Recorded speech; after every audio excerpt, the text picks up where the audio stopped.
আসসালামু আলাইকুম। কিরে রোজাদার, মসজিদে কি ভালো মন্দির ইফতারি দিচ্ছে? রোজাদারটা ভাঙতে চাও না? আরে হ্যাঁ, আলু চপ, বেগুনি, ছোলা, মুড়ি, চিড়ে, দই। সেদিনকেও মকলেস চা ফেলতেছে। আরে এত কিছু দিচ্ছে, তুই তো আমার আগের থেকে কিছু করলি না।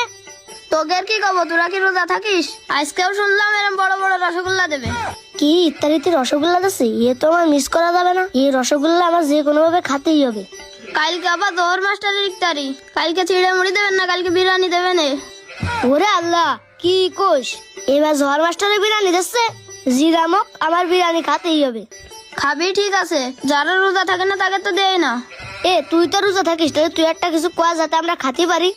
কি আর করবো, বুদ্ধি একান আছে। শোন, ইফতারির আগে যাবি আর মিসাক করতে করতে যাবি। মন খারাপ করে রাখবি যাতে মানুষ মনে করে তুই রোজা রয়েছিস।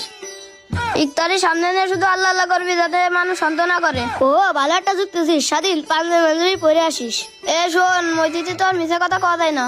যদি কেউ শোনে রোজা আছিস, তাহলে কথা মতো কবি না, শুধু কবি ইনশাল্লাহ।